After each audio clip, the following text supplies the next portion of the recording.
बिहारी दास सुरछत नाही, उरझ अरुण पट पीरे पीरे। श्री बिहारी दास जी की स्थिति कैसी है? नेत्रों से नेत्र मिल रहे हैं। श्री जी और श्याम सुंदर के नेत्र एक दूसरे की प्यास बुझा रहे हैं। कानों के कुंडल यहां श्री जी के, वहां श्याम सुंदर, वे भी मिल रहे हैं। दोनों के हस्तकमल एक दूसरे से मिल रहे हैं। अरे औरों की बात छोड़ो, यहां ठाकुर जी को पीरो पटका और श्री जी की गुलाबी चुनरी भी एक दूसरे से मिल रही है। और इन सबन के बीच में उलझे पड़े हैं श्री बिहारी दास जी। ऐसे उलझे 3 दिन तक दातुन करते रहे यमुना जी के तट पर बैठे बैठे। और 3 दिन तक वहां निधिवन राज में बिहारी जी के दर्शन ही नहीं हुए। क्यों? बिहारी दास जी सेवा करते थे और वो 3 दिन से वहीं यमुना पुलिन पर बैठे, अब प्रकट वृंदावन का दर्शन कर रहे हैं। हमारे हरिदासी परंपरा के वैष्णवों का प्राण धन है ये पद। दातुन करते करते करते करते करते और इस रूप का दर्शन, इस माधुरी, इस अद्भुत भाव का दर्शन, भाव साम्राज्य में प्रवेश कर गए।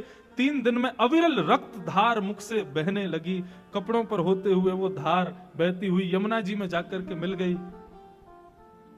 कुछ वैष्णव यमुना में स्नान करने के लिए गए आगे घाटों पर। उन्होंने देखा कि यमुना जी में रक्त की धार कहां से आ रही है। उसके पीछे पीछे जाकर के देखा तो देखा बिहारी दास जी मुख में दातुन कर रहे हैं, नेत्रों से अश्रुधार, मुख से रक्तधार। कुछ हरिदासी परंपरा के वैष्णवों ने आकर के कान में कहा, कुंज बिहारी श्री हरिदास। जब स्वामी जी का नाम सुना तब चेतना आई। नेत्र खोल करके देखो, बोले अरे इतना सवेरा है गो। अरे भैया मैं तो अभी स्नान ना कियो, बिहारी जी के श्रृंगार भी ना किए। वैष्णवों ने रोका, बोले बिहारी दास जी आप कब बैठे थे यहाँ पे? बोले अभी अभी सवेरे भोर में आयो, दातुन कर रो, स्नान कर, अब जाऊं, अब क्षमा कर दियो ना, एक विलंब है। विलंब 3 दिन हो गए आपको, आप 3 दिन से बैठे हो यहाँ पर। 3 दिन से बिहारी जी भूखे प्यासे शयन शैया पे लेटे हैं, उनके श्रृंगार ही नहीं हुआ, दर्शन ही नहीं हुआ, भोग भी नहीं लगा। तब बिहारी दास जी गए और बिहारी जी के चरणों में प्रणाम करके बोले, सेवा पूर्ण भई अब मेरी, अब मैं सेवा नहीं कर सकता। मैं समझ गया नाथ, आप मुझे वो अप्रकट वृंदावन क्यों नहीं दिखा रहे थे, क्योंकि फिर मैं आपका नहीं रह पाऊंगा, आपकी सेवा में फिर मैं नहीं आ पाऊंगा। नाथ क्षमा करो, अब तो उस अप्रकट वृंदावन में ही रहना है। और श्री बिहारी दास जी उस अप्रकट वृंदावन में प्रवेश कर गए। बंधुओं, भक्ति की ठौर कहां है? हम सेवा कर रहे हैं, हम नाम जप कर रहे हैं, हम कथाएं सुन रहे हैं, हम तीर्थ यात्राएं कर रहे हैं, अनुष्ठान कर रहे हैं, इन सब का अंत कहां है? हम ब्रजवासियों से पूछो तो वही अप्रकट वृंदावन, वो हमारी ठौर है। हमें लाल जी सदा ऐसे ही मिलते हैं। सुबह मैं कई बार लाल जी से प्रार्थना करके सोता हूं, रात्रि में शयन करा, मैं लाल जी कल सुबह ऐसे मिली हूं, कोई को नहीं बताऊंगा, मैं किसी से नहीं कहूंगा। सुबह जब उठाऊं तो ऐसे मिल जाइयो, फिर भले ही ऐसे आ जाइयो। एक बार तो अनुभव करा, कभी एकांत में ठाकुर जी के पास बैठे होते हैं, लाल जी से कहें, लाल जी थक गए होंगे, हार गए होंगे, पौड़ जाओ, मैं किसी से नहीं कहूंगा, आप लेट जाओ थोड़ी देर। जिस दिन वो स्थिति, अभी वो स्थिति नहीं आ रही, इसका मतलब हम चूक कर रहे हैं कहीं पर। जिस दिन वो स्थिति आ जाए, समझना बस अब हमारी ठौर है, यही हमारा सर्वस्व। ऐसे हमारे श्री बिहारी दास जी, ये पद मैं गाता हूं, मेरा रोम रोम आनंदित हो जाता है। तब से हमारे बिहारी जी फिर गृहस्थियों की सेवा में आ गए, क्योंकि भैया ये विरक्तों के तो कोई पता ना है कब कहां चले जाएं। बिहारी जी बेचारे कहीं भूखे प्यासे बैठे रह जाए, इनकी कब भाव समाधि लग जाए कहा पता। कम से कम गृहस्थी अगर एक भाव साम्राज्य में गया तो दूसरा तो कर लेगा ना सेवा। बस इसलिए बिहारी जी की सेवा ऐसे गृहस्थियों में आई। बंधु आपको पता है, हमारे यहां बिहारी जी कृष्ण को नाके हैं, श्री किशोरी जी को बिहारी जी के। हाँ, यहां पर बिहरत लाल बिहारिणी दो, श्री किशोरी जी को बिहारिणी के हैं। बिहारी जी एक प्रकार से किशोरी जी को कहते हैं, हरिदास परंपरा के वैष्णव। सब जगह भैया बात तो वही है, हमारे माई श्यामा जू को राज। श्री किशोरी जी जाके अधीन सदा ही सांवरो, या ब्रज को सरताज। कल एक भाव में कह रहा था कि हमारे ठाकुर जी टेढ़ा मुकुट क्यों पहनते हैं। उसके पीछे भी एक पद श्री स्वामी हरदास जी का ही पद है।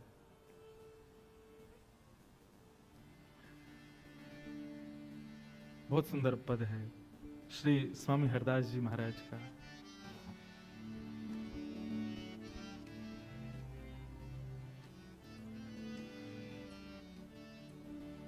जहां जहां चरण परत प्यारी जू तेरे, स्वामी श्री हरदास जी महाराज कह रहे हैं, जहां जहां चरण परत प्यारी जू तेरे, ताहां ताहां मन मेरो करत फिरत पर छाई, ताहां ताहां मन मेरो करत फिरत पर छाई। जहां जहां किशोरी जी के चरण जाते हैं तहां तहां ठाकुर। अच्छा, ठाकुर जी हमारे टेढ़े थोड़े ही हैं, ये लाल जी टेढ़े श्री जी ने कर दिए हैं। बुरा मत मानियो श्री जी वाले हो, ये लाल जी हमारे टेढ़े नहीं है। ये श्री जी कब कहां चरण रख दें तो ठाकुर जी अपने मुकुट को ऐसा करते हुए चलें कि वहां पर छाया पड़े, और श्री जी के चरणन को छाया पड़े। हमारे ठाकुर जी हमारे दुल्लर तिल्लर रह के और चलें कि भैया कहीं छाया बनी रहे, छतरी बनी रहे। एक रासलीला का पद आता है, कैसे है,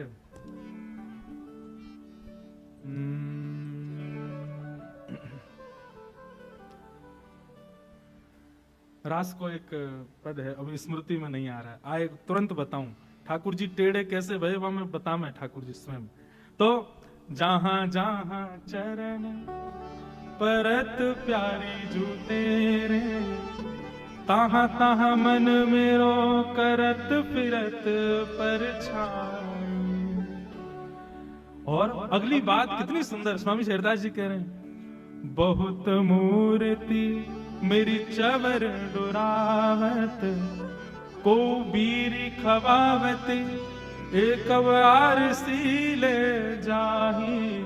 आहा, ठाकुर जी जब निवृत्त निकुंज में श्री जी के संग विराजते हैं तो ठाकुर जी कभी श्री जी की चोटी गूंथने लग जाते हैं, लेकिन तभी ठाकुर जी को मन होवे ये पायल नीचे पड़ी है श्री जी के चरण में पहना दूं, तो ठाकुर जी चोटी छोड़ के जैसे ही श्री जी को पायल पहना, अरे बताओ अब महाश्रम है गया ना, वहां चोटी पूरी बना नहीं पाए, यहाँ पायल पहनाने आनो पड़ो, पायल पहनावे जामे। इतने किशोरी जी के मुखमंडल पर प्रश्वेत के बिंदु देखें सो ठाकुर जी चमर डोरावन लग जाए। ठाकुर जी के भैया एक सेवा मेरी पूर्ण ना होवे, दूसरी सेवा की इच्छा है जाए। सो ठाकुर जी अनंत रूप धारण कर लेते हैं, एक रूप से चमर डोराते हैं, दूसरे रूप से चोटी गूंथते हैं, तीसरे रूप से पायल पहनाते हैं, चौथे रूप से आरसी दिखाते हैं, पांचवें रूप से भोग लगाते हैं। निवृत्त निकुंज में सखियों का प्रवेश नहीं है, वहां पर एक किशोरी जी और अनंत ठाकुर जी मिलके एक श्री जी को श्रृंगार करें, एक श्री जी की सेवा करें। स्वयं ठाकुर जी कह रहे हैं, बहुत मूर्ति मेरी चवर डुरावत। इसके दो भाव हैं। एक भाव तो यह कि हमारे लाल जी अनंत रूप धारण करके श्री जी की सेवा करते हैं, कहीं श्री जी की कोई सेवा में रह ना जाए। प्रसाद की सेवा भी, आरसी की सेवा भी, जल की सेवा भी, सब अनंत रूप धारण करके स्वयं ठाकुर जी करते हैं। या फिर दूसरा भाव कहें तो श्री जी की सेवा में जो भी सहचरी हैं वो सहचरी नहीं है, वो स्वयं ठाकुर जी ही आते हैं। मतलब समझ में आई बात? ललिता हो, विशाखा हो, चंद्रावली हो, आदि आदि जो भी सखियां हैं, ये सब सखियां बाहर सखी हैं। श्री जी के अंतःपुर में आते ही ये सब सखियां बाहर ही रह जाती है। ठाकुर जी ही अनंत सखियों के सहचरियों के रूप धारण करके भीतर आते हैं, और श्री जी की प्रत्येक सेवा स्वयं ठाकुर जी करते हैं। क्यों? कोई यदि मन में भाव रखे कि मैं श्री जी की सेवा करूंगा, ठाकुर जी कहें भैया नेक पीछे रहियो, यहां पे केवल हमारा ही अधिकार है, लेकिन तू फिर भी हठपूर्वक करेगा तो को लगेगा कि तू कर रहा है, लेकिन तू नहीं करेगा, तेरे भाव से मैं ही करूंगा, क्योंकि श्री जी की सेवा तो मेरा अधिकार है। आप भले ही श्री राधा मुख से बोल रहे हैं, अभी अभी मैंने भी बोला, मुझे लगेगा मैंने कहा, लेकिन वास्तव में जब श्री राधा शब्द उच्चारण मैंने किया, मेरी जिह्वा पे ठाकुर जी आके बैठे हैं, क्योंकि श्री जी के एक भी भाव को ठाकुर जी अपने से दूर नहीं जान देते, सब स्वयं करते हैं। हम सब तो केवल एक भाव मात्र हैं, एक साधन मात्र हैं। श्री जी की प्रत्यक्ष और परोक्ष सब सेवाएं स्वयं ठाकुर जी करते हैं। बहुत मूर्ति मेरी चवर दुरावती, को बीर खबावती, एको आर सीले जागी, और सेवा बहुत भातन की, जैसे कहे को तैसे करो। जैसी स्वामिनी जी आज्ञा करेंगी, वैसी सेवा जैसी वो कहेंगी वैसी करने को मैं तैयार हूं। जो रुचि जानो जाही, जैसे श्यामा जी को रुचि हो वो सब करने को हमारे लाल जी तैयार है। श्री हरिदास के स्वामिनी श्यामा को, भले मनावत दाए उपाही।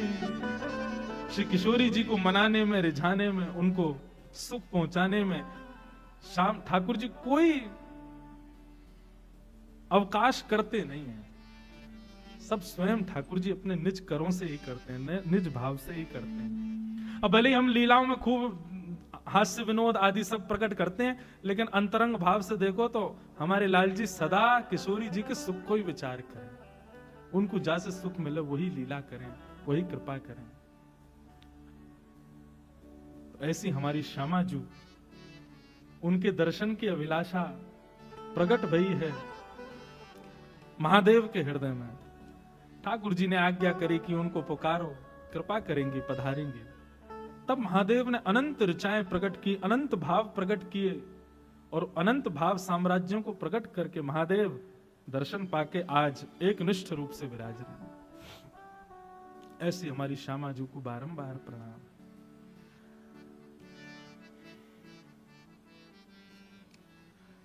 अब एक लीला, मधुर लीला, ठाकुर जी की दान की लीला एक सुना में। आपने दान लीला तो बतेरी सुनी होंगी, लेकिन आज की लीला में थोड़ा सा एक अंतर है। जिन लोगों को नहीं पता दान लीला कायसों कहें, उन्हें ध्यान से सुनी हो। दान लीला में समस्त ब्रज की गोपियां अपने घर से दही, माखन, दूध, दही, इन सबको भंडार इकट्ठो करें, और एक स्थिति आवे पर ये सब वाकू अपने अपने मटकान में भर के मथुरा बेचवे जामे। अच्छा, इसके पीछे भागवत में कथा आती है कि ये कंस ने प्रतिबंधित किए हुए थे वृंदावन, बरसाना, नंदगांव आदि में, कि भाई कोई भी मक्खन निकाल के, दही निकाल के अपने प्रयोग में नहीं लेगा, जितना निकाला सब लाके मथुरा में दो। यदि किसी दिन छापेमारी हो गई, जैसे आजकल छापे पड़ते हैं, ऐसे कंस भी कभी कभी सैनिकों को भेजता था ब्रजवासियों के घर को टटोल के आओ। यदि कहीं पर एक दो घड़े से ज्यादा दही, मक्खन, दूध मिल जाते थे तो फिर कंस दंड देता था। इसलिए नियम था ब्रजवासियों का कि वो कुछ भी इकट्ठा करते, गौरस सब जाके मथुरा देना पड़ता था। लेकिन ठाकुर जी को जब ये बात पता चली, तो पहले जब ठाकुर जी जब छोटे थे तब तो ठाकुर जी ने चोरी करी, लेकिन ठाकुर जी ने जब बड़े है गए तो ठाकुर जी ने मन में विचार किया भैया अब चोरी वोरी नहीं करनी चाहिए, अब कहा करें। तो मथुरा के मार्ग पे ठाकुर जी खड़े है जामे, थाड़े है जामे, और वहां से आवे जावे वाली गोपीन सो दान मांगे। और दान भी कैसे मांगे? कर के रूप में। जैसे टोल टैक्स होते हैं रोड पे, इस रोड पर आप चल रहे हो, इसका कर देना पड़ेगा, इस रोड को बनाने में जो पैसा लगा उसकी पूर्ति करो सरकार की।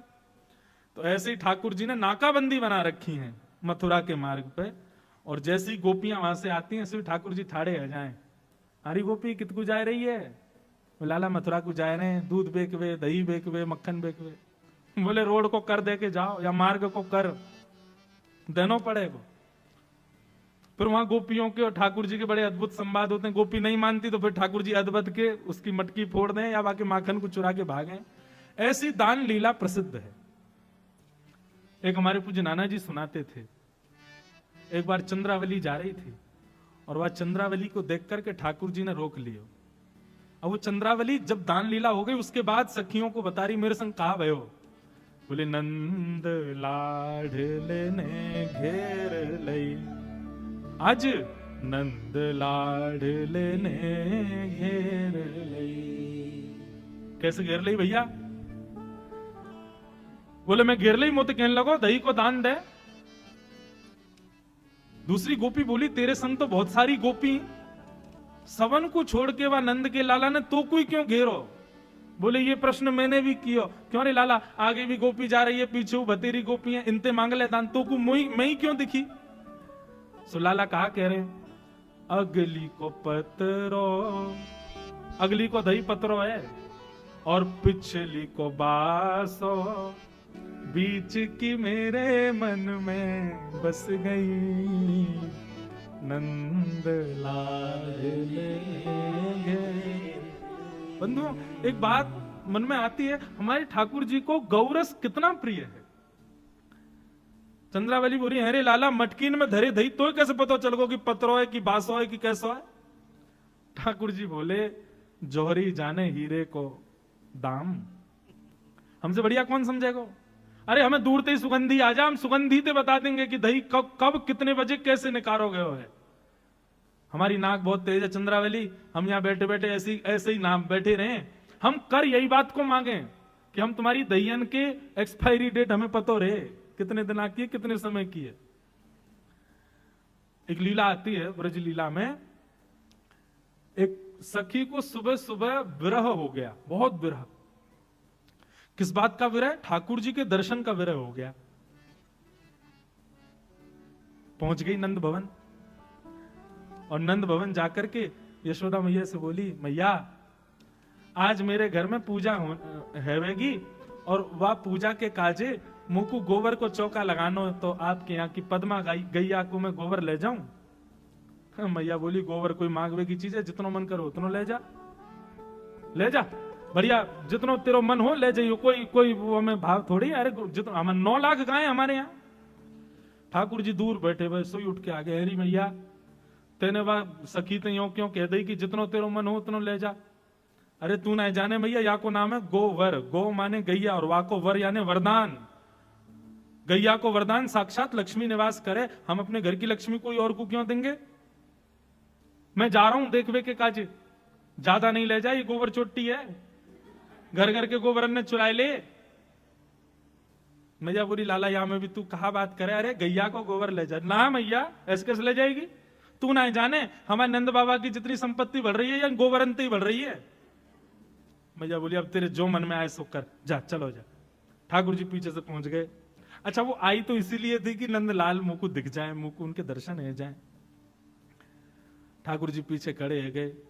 जैसे ही वो गोबर भर करके उचान लगी सो ठाकुर जी तो बोली लाला ये बहुत भारी है, मेरी मदद कर दे उचावे में।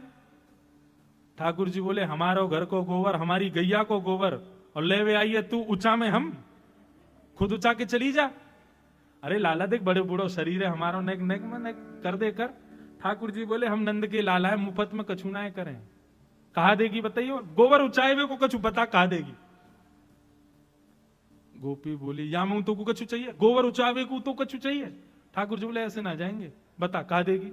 और सुन नंद रानी ने तो को मुफ्त में दे दियो गोबर, लेकिन मैं तो या को भी मोल लगाऊंगा। बता इतना गोबर लेके जा रही है, कहा देगी? गोपी बोली लाला मैं जितने कढ़ैया भर के गोबर ले जाऊंगी उतना सुंदर माखन लोना तो को दूंगी। ठाकुर जी तो नाचने लगे, अच्छा माखन लोना देगी? बोले हाँ दूंगी। बोले अच्छा कैसे देगी? बोले जितने कढ़ैया भर के ले जाऊंगी उतने दे दूंगी। ठाकुर जी बोले हमारी गणित तो है ना, हम पढ़वे लिखवे तो गए ना, हमें तो पता ना तू कितनी ले जाएगी। अब 3 4 ये हम पे गिनती आती तो हम बताते, हमें आवे ही ना है कछु, हमें कैसे पता चलेगा तू कितनी लेके गई? कछु और होना चाहिए जैसे हमको पता चले कि तू इतना लेके गई है। सो गोपी बोली लाला एक काम करें। बोले कहा? बोले मैं जितने गोबर के थाल भर के ले जाऊं मैं उतनी टिप्पी गोबर की तेरे मुख पे लगा दूंगी।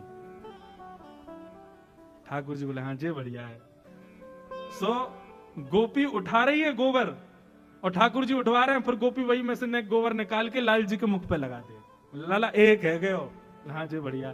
अब जैसी गोपी जावे ठाकुर जी के बढ़िया मौका है, 2-4 टिप्पी ठाकुर जी खुद ही लगा लेंगे। गोपी लौट के अरे अभी तो मैंने एक ही उठाया, उतने कहां थे? बोले अच्छा, एक तो हमारी गैया को गोबर ले जा रही है, ऊपर ते मोल और कम कर रही है। अब बातन ने मत बनावे, तेने इतने गोबर लिए हैं। इतने प्रेमी हैं, इतने रसिक हैं ठाकुर जी। ठाकुर जी को 2 ही चीज तो प्रिय हैं, या तो गौरस या रसेश्वरी श्री राधा। ये 2 ही तो प्रिय हैं हमारे लाल जी को।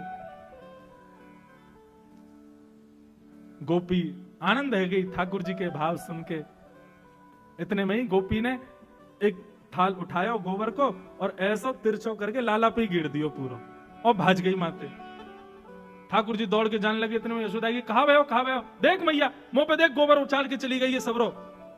मैया बोली अरे तू भी माने ना है, कितना श्रृंगार कर लो या गोबर में आके खेल, ला तेरा मुखमंडल साफ कर दू। मैया ध्यान ते करियो, टिप्पीन ने गिन लियो पहले, उतने माखन के लौना मिलने भैया गोपी के आते।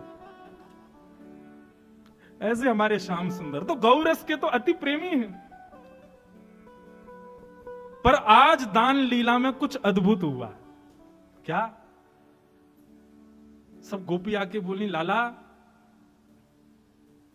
हम इतनी मेहनत करके दही दूध घी मक्खन सब निकारें और तुम यहां हमसे दान लेके सबन को व्यर्थ कर दो। तुम ना जानो हमें कितना श्रम करना पड़े, और बाकी बाद भी बिना मोल को अपनो ये सब गौरस आपको प्रदान करने में कितना श्रम हो गए, आपको भी तो पता चलना चाहिए। ठाकुर जी बोले तो कहा कहना चाह रही, सही बताओ। बोले कल की दान लीला कुछ अलग होएगी। ठाकुर जी बोले कहा होएगा? बोले कल श्री जी बनेंगी नंदलाल और तुम बनोगे श्री किशोरी जी, और ये तुम्हारे सवरे गोबर चोट्टा से जितने सखाए ये सब हमारा रूप धारण करके आएंगे, और कल तुम दही बेचवे के काजे जाइयो और हमारी श्री जी दान मांगेंगी। कल हमारी लाडली जी दान मांगेंगी और आप दान देके जाओगे, तब आपको भी तो पता चले भैया दान लीला में कितना श्रम हमको लगे। ठाकुर जी बोले अच्छा तो आप लोग दान मांगो। बोले नहीं, कल आपकी भूमिका तो श्री जी निभाएंगी और आप हमारी श्री जी की भूमिका निभाइयो। ठाकुर जी बोले चलो ठीक है, फिर तो अब यही होने दो। आहा इतने सुंदर भाव हैं। आज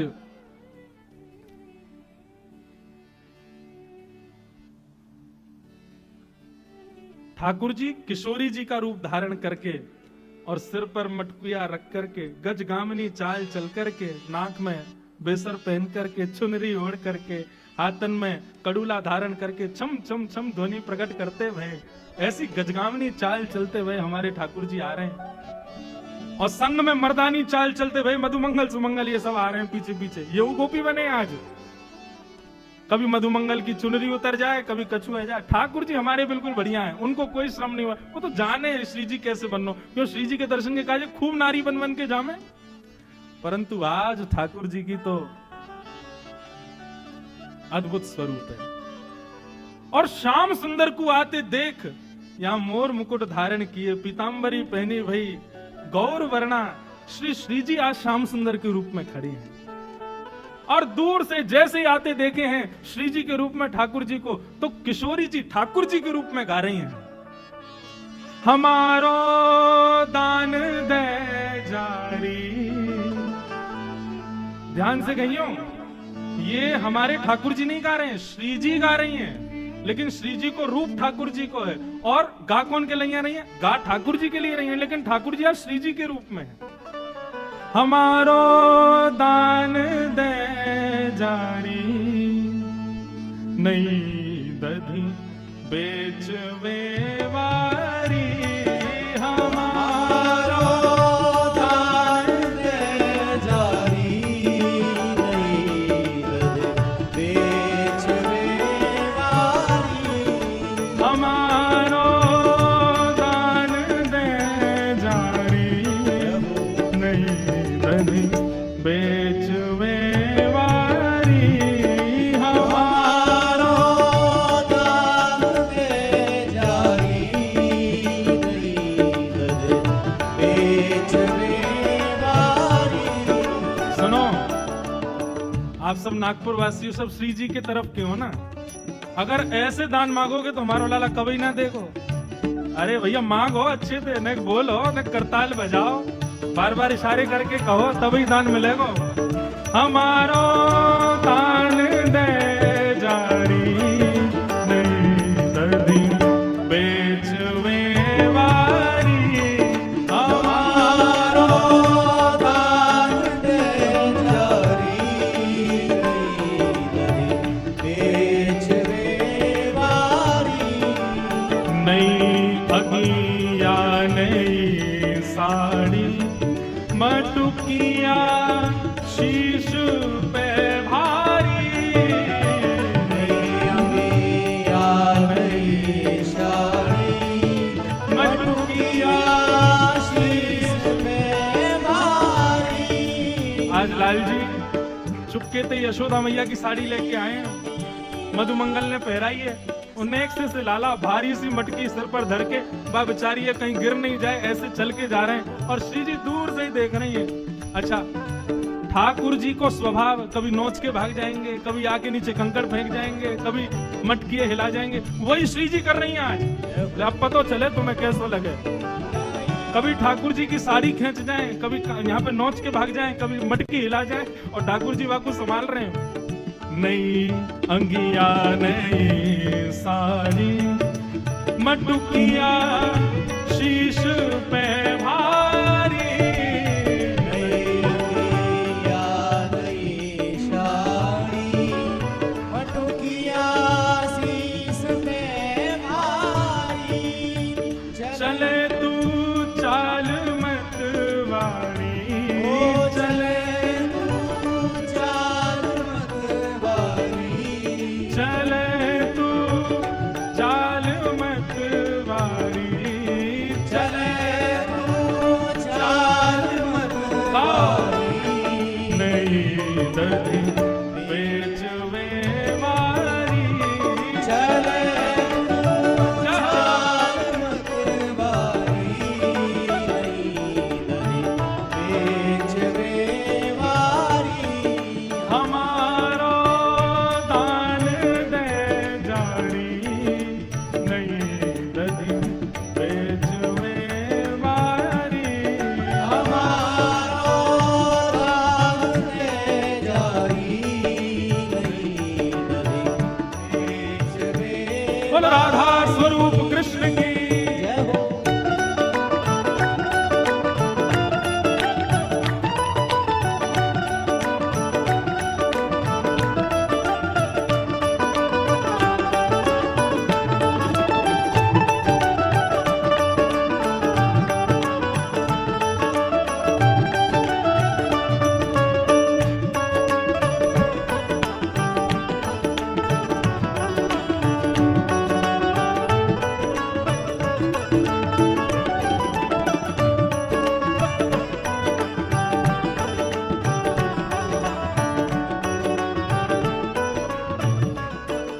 और कैसे लग रहे हैं ठाकुर जी?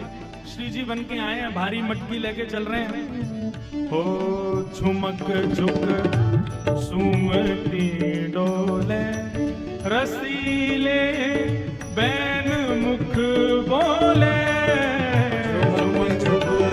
झूमती डोले रसीले बेन मुख बोले। झुमक झुम झूमती डोले रसीले बैन मुख बोले। झुमक झुक झूमती डोले रसीले बेन मुख बोले। अच्छा, ये रसीले बैन मुख बोले या को मतलब कहा समझ रहे हो आप स्थिति तो देखो। नन्हे से ठाकुर जी भारी मटकी, वहां में भी तिरछी चाल, और वहां में भी श्री जी बीच बीच में आके छेड़ रही हैं। ठाकुर जी मीठे वाणी बोलेंगे। ठाकुर जी कह रहे हैं आज कल बताऊंगा तो। ए मधुमंगल, ये जल्दी कर, या लीला जल्दी दान वान करके जल्दी चलें। अब क्रोध में भर करके ठाकुर जी बोल रहे हैं, लेकिन स्वरूप श्री जी को धारण कियो तो चाह के भी क्रोध आ नहीं पा रहे हैं। रसीले बैन मुख बोले झुमक झुक झूमती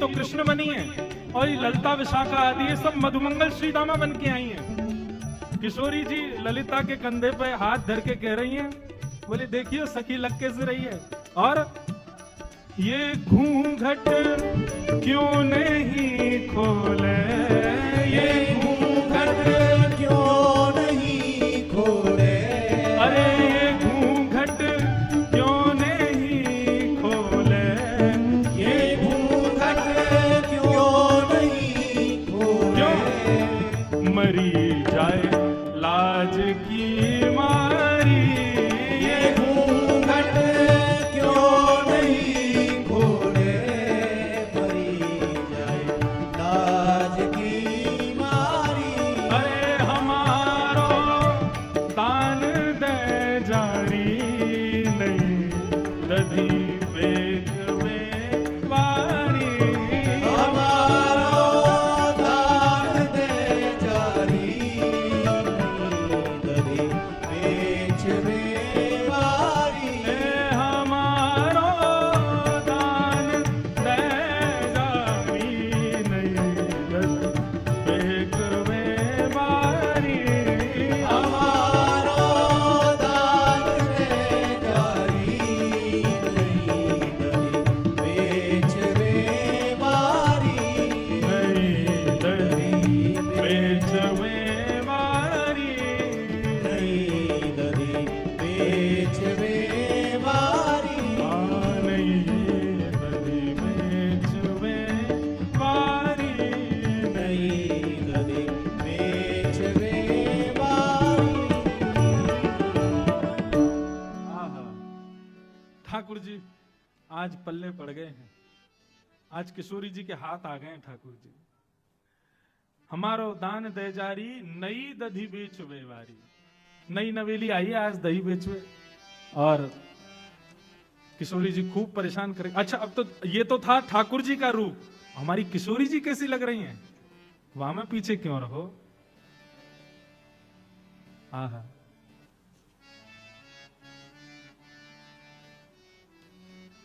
आहा, बहुत सुंदर पद है, श्री विठल विपुल बिहारी जी को पद है कि किशोरी जी ठाकुर जी के रूप में कैसी लग रही हैं।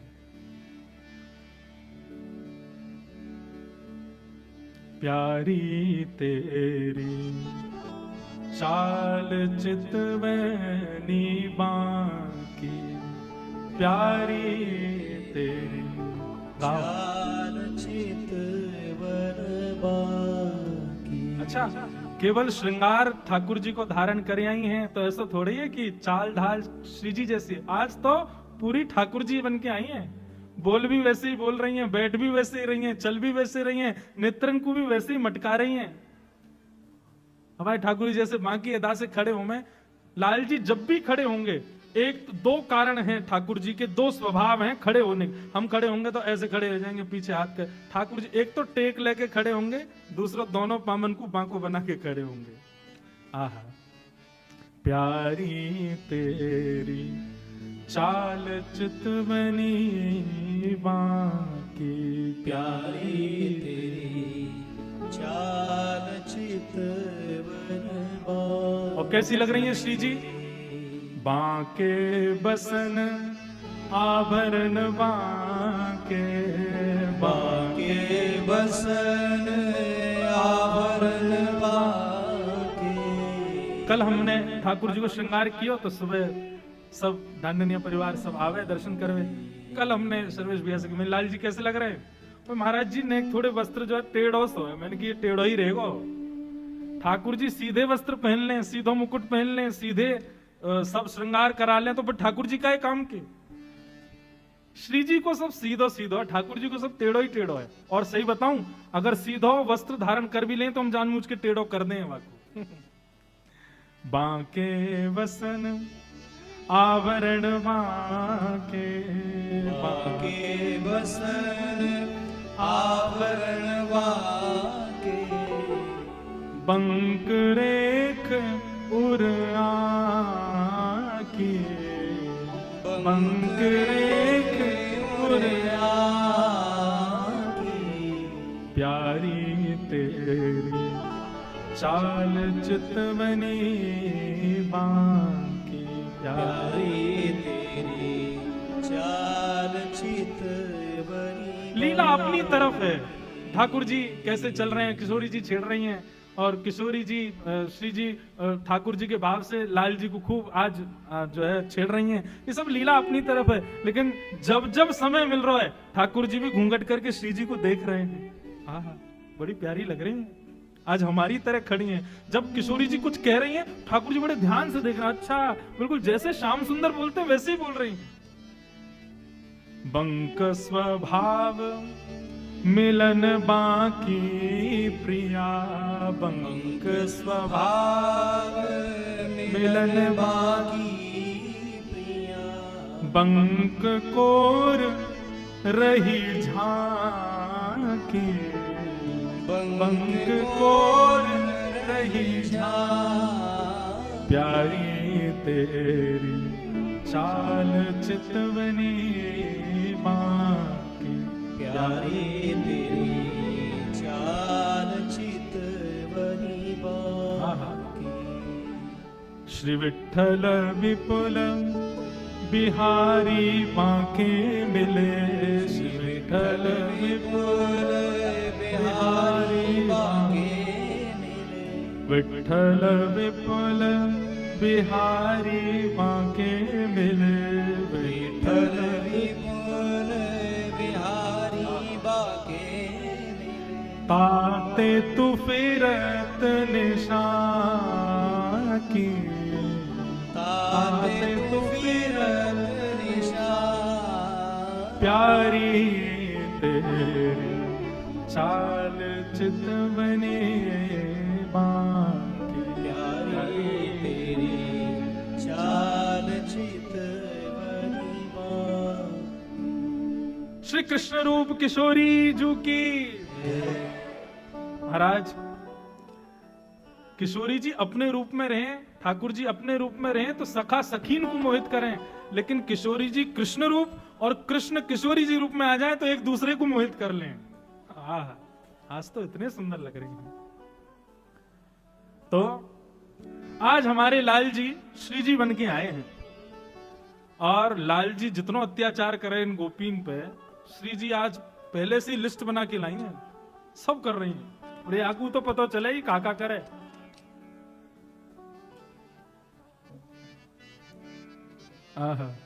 अब ये ब्रज भाषा की पंक्तियों में लीला है पूरी, सुनो। कहां चली मुख मोड़ के गुजर चतुर सुजान, कितको भली जात हो देव हमारो दान। कहां चली मुख मोड़ के गुजर चतुर सुजान, कितको भूली जात हो देव हमारो दान। जय जय श्री राधे। लाल